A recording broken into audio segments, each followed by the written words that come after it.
Alors sur Alsace 20, nous sommes dans un lieu chargé d'histoire. Nous sommes à l'Observatoire avec Agnès Acker, astrophysicienne, avec Robert March.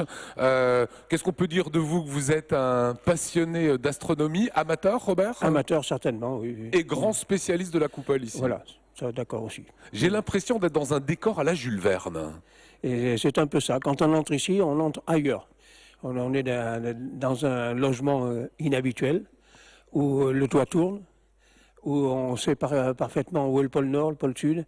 C'est quand même inhabituel et ça impressionne tout le monde qui entre ici la première fois. Alors, est-ce qu'elle fonctionne encore, cette lunette? Cette lunette fonctionne encore et les amateurs dont je suis s'en servent encore. Mais bien sûr, pour les professionnels, c'est largement dépassé. C'est même pas l'astronomie de papa, c'est l'astronomie de grand-papa, ça maintenant. Et il y a également dans cette lunette un mécanisme qui compense la rotation de la Terre? Oui, alors ça, c'est un mécanisme qui existe sur toutes les anciennes installations. Si on ne faisait rien, la Terre entraîne le bâtiment, qui entraîne le pilier, qui entraîne la lunette. Au bout de très peu de temps, l'objet qu'on veut observer n'est plus dans la lunette. Elle date de quelle période, cette Elle a lunette? été inaugurée en 1881, en même temps que tout l'observatoire, donc à l'époque allemande. Et les Allemands ont fait vraiment un effort pour faire quelque chose de joli et de solide. Agnès Acker, vous êtes astrophysicienne, je le disais. Vous ferez une conférence aussi ce samedi, puisque c'est la grosse actualité qui nous intéresse. C'est cette grande journée au Champ du Feu. En fait, c'est la Grande Nuit des Étoiles et c'est le collectif du Champ du Feu qui organise ce genre de soirée depuis quelques années déjà.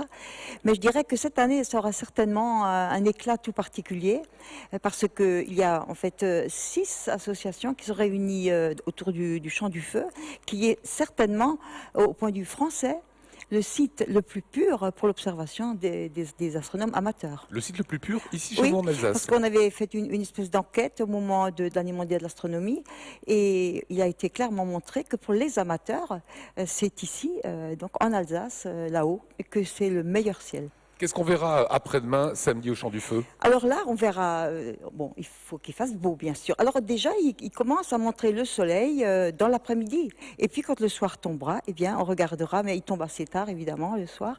Et quand la nuit tombera, on regardera toutes les étoiles, les constellations, et les nébuleuses, et les galaxies. En particulier, la belle constellation d'Orion. Mais ça, nos amis, les amateurs qui sont avec nous, pourront vous dire exactement, avec leurs instruments, ce qu'on pourra voir. C'est pas une passionnée, ça. Agnès Acker sur Alsace 20 aujourd'hui.